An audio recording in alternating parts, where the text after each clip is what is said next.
I'd like for you guys to remember, what was the last thing we talked about last Monday? Somebody tell me. The Revolution of 1800. What was the Revolution of 1800? On my notes, I had written down that it was Adams versus Jefferson, and then the Electoral College got split between Jefferson and Burr, and then that the election ended up going to the House. Exactly, exactly. And how was the election finally resolved? You're absolutely right on it, Sean. There was a compromise that led to the election of Jefferson. Okay, all right. And the compromise was between who and who? You're right, absolutely. Jefferson and who was his great antagonist? Hamilton. Hamilton, exactly. Do you guys remember? This is important. You should remember this, right? The first party system.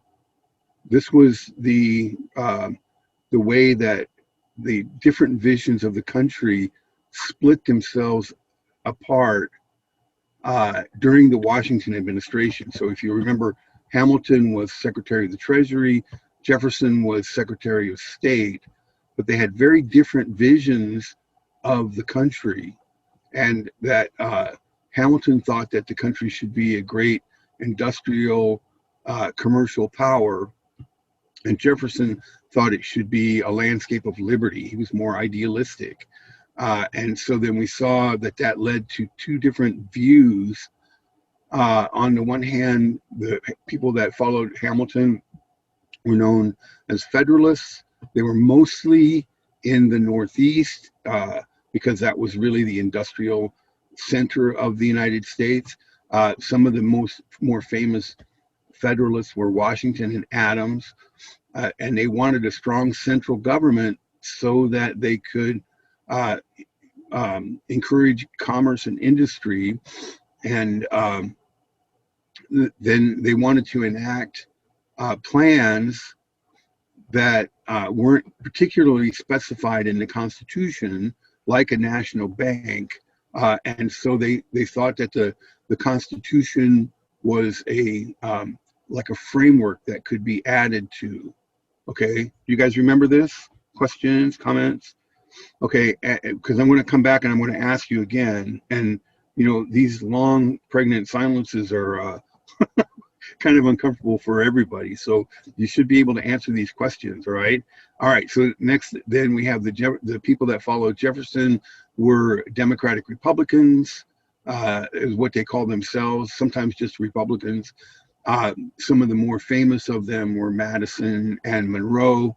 You'll hopefully recall that James Madison was the one who really kind of encouraged or promoted the new Constitution. They believed that the government that if there should be any government at all, it should be closer to the people. So they thought the state should be supreme in the federal system. And they also believed that the Constitution was specific in the powers that it granted to the federal government. It couldn't be what's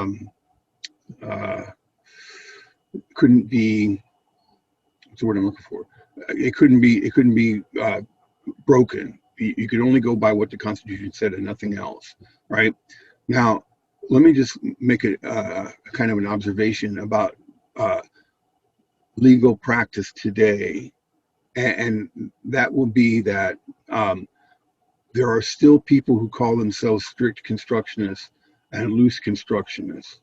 And when we look at the court system today, the federal court system and the Supreme Court, it is the more conservative justices who call themselves strict constructionists. Okay. Now, and then it's the more liberal justices that say, no, the Constitution is a living document that can be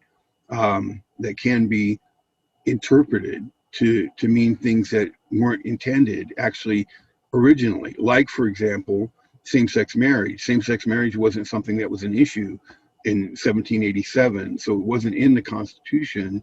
But loose constructionists will say, yeah, well, we could find that right in the Constitution because it evolved. whereas strict constructionists would say, well, it's not in the Constitution, so you can't say anything about it. You guys get what I'm saying? You guys follow that? Questions, comments? All right. Well, this is important, really, in terms of what is important to be a citizen. Now, most of the Republicans, but not all of them, were in the South. There were some Republicans in, like, for example, Pennsylvania, right, and New York. Actually, Aaron Burr was from New York, right? But the difference in terms of the economy between the two was that Jefferson believed in an agricultural economy, but not a plantation economy, right? So even though the South was a plantation economy, um, the vision of his country wasn't wasn't plantation agriculture, but single family farms, which is something that we're going to talk about here in just a few minutes. All right. So you guys get the difference between the two, the split between the two, right? And I think that I may have already mentioned, and that we'll continue to look at, the split actually really can be boiled down to a country that is an economic powerhouse, or a country that is a bastion of liberty, a kind of a what's the word I'm looking for? More of a beacon of liberty, right? And keep in mind that we talked about the liberal revolution, the idea that the American Revolution was the beginning of this revolution of liberty that would be spread throughout the world. So the United States was a revolutionary a government that exported revolution around the world. Okay, questions, comments? Can we think of any countries that are like that today? Any countries that are trying to export revolution? I'm not sure if this country applies, but Hong Kong, I believe. Well, they're struggling for democracy, but they're not trying to export revolution. Oh, okay. When we think about a country that's trying to export revolution, generally speaking, most countries that are more conservative will be very much against them, right? And I'm not saying that because you do export revolution, that's a good thing, right? But I do think that there's at least one country today that's very heavily involved in the idea of spreading revolution. Iran? Iran, exactly. Iran is trying to spread its Islamic revolution, right? So the way that the countries of the world looked at the United States then is very much the way that the countries of the world look at Iran today. You guys follow what I'm saying? Okay, I know that's uncomfortable for you, but that's just to kind of emphasize to you how radical the American experiment was at that time. Okay, questions, comments about any of that? Okay, let's go a little bit further now, and let's think about the relationship between Hamilton and Jefferson. Hamilton and Jefferson almost went to fistfights in the White House during the Washington administration, and they came to really despise each other. And the people that followed Hamilton came to despise the people that followed Jefferson, and vice versa, right? So it was not okay. Well, you guys believe one thing and we believe something else, and but we all believe that we're good Americans. It was the people who were the Hamiltonians or the Federalists thought that the Democratic Republicans were a bunch of wild-eyed liberals, wild-eyed revolutionaries, right? And the Democratic Republicans thought that the Federalists were a bunch of um, monarchists. Okay, now let's try to put that in contemporary terms. What that would mean would be that the Democratic Republicans thought that the Federalists were Nazis, and the Federalists thought that the Democratic Republicans were communists. Okay, they didn't have Nazis and communists back then, but it was the same kind of split. You guys get what I'm saying here? Questions, comments? And so then the idea here wasn't that that if we lose the election, well, that's too bad. We'll come back next time and try again. The idea was that if the country continues under the rule of either side, depending on which side you're on, it's the end. The country's going to end, right? So Jefferson believed that because of the kind of monarchist tendencies of the Federalists, that it might be necessary for there to be a new revolution. And Hamilton, the people that followed Hamilton, believed that if Jefferson took over, it would be the end of the country. He would sell the country out to the French. You see what I'm saying? So when there was this election in 1800 between Jefferson and Adams, okay, so Jefferson ran, Hamilton didn't run. He was more like a kind of a background figure, but he was the really chief of the Federalists. But Adams ran against Jefferson, right? And we see then these two very different visions of the country coming up for a vote, okay? And the outcome of the election was that the Federalists would never win, according to the Constitution, because Adams didn't get as many electors as either Jefferson or his running mate Aaron Burr. So the outcome of the election had to be either Jefferson or Burr. But we'll recall that because nobody got a majority, that the election went to the House, and the House was controlled by Federalists. And so what ended up happening was that there was a stalemate in the House where they kept taking votes, and this over a period of about a month, and they kept taking votes, and the votes always came out the same. It was a tie between Jefferson and Burr, and Adams came in third every time, right? So the way eventually what ended up happening was that the Republican governors of Virginia and Pennsylvania threatened to call up the troops to install Jefferson as president. And the outcome of that essentially was that Jefferson and Hamilton made a secret deal. And the secret deal was that Jefferson would be elected president, and then Jefferson would leave in place the Federalist financial system, which included the National Bank, right? Which was something that the Democratic Republicans thought was completely unconstitutional. But they made this hard compromise, and Jefferson then was elected president. And so the election of 1800, which was the first time that there was a change in the kind of direction of the government, was accomplished peacefully without any bloodshed.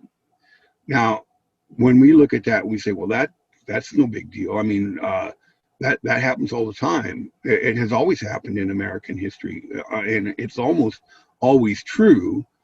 But this was the first time that had ever happened, that it was possible whenever there was one party in power and the other party gained power, then there was always bloodshed to determine who was going to win, right?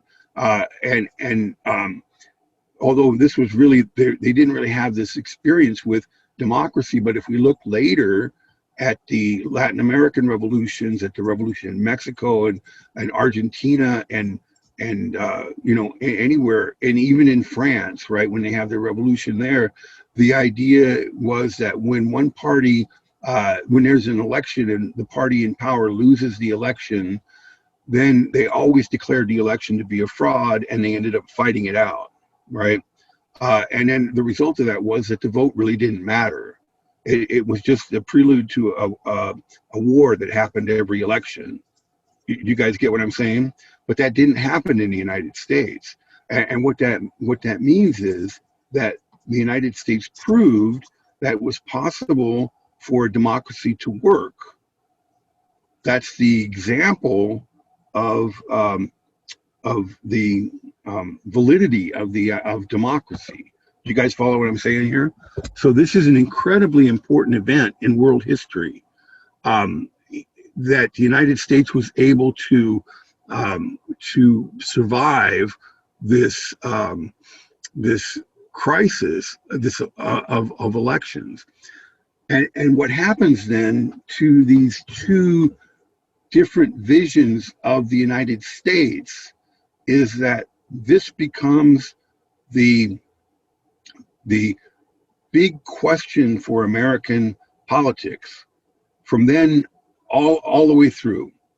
So the question really here is going to be between, I think, economics and idealism, right? And instead of fighting it out in the streets, people fight it out in the ballot boxes, right? And so as we go through American history, we can see that sometimes the people who are promoting a strong economy are are um, are triumphant, and sometimes the people who are more liberal are triumphant. But it goes back and forth, and there's always a peaceful transfer between them. You guys get what I'm saying? So what the election of 1800 did was it institutionalized that conflict between the two visions of the country, and that's why those two visions of the country are still there today, right? You guys get what I'm saying? That some people think that the United States should exercise its power for the benefit of the American economy, and some people think that the United States should be a beacon of freedom, liberty, and justice. You guys get what I'm saying? Questions, comments about any of this? So this is the basis then for American politics, and it's also the proof that democracy can work. Although I have to say, and I've mentioned this before, that this happens in America, in the United States in 1800, doesn't happen anywhere else for the next 75 years. For the next 75 years, whenever there's an election where one party loses control to another, they always fight it out everywhere that you look. You guys get what I'm saying? Questions, comments about that? What do you guys think? Any questions, comments? Yeah, I have a quick question. Okay, good. So, would the threat of military action, if Jefferson wasn't put in power, would that sort of be like if today, like if the Capitol invasion would have just been a threat, or was it kind of a different idea than that? Okay, so the difference between what happened this year and what happened then is that essentially what happened this year was an extrajudicial mob, meaning that it wasn't organized by any government. Okay, it was there were organizations involved, but it was outside the government. And where we saw in the election of 1800, we had governments that were actually raising militia to accomplish this. You see the difference? But the idea essentially is the same. The idea is that if you don't like the outcome of the election, then you use force to overturn it. Do you see what I'm saying?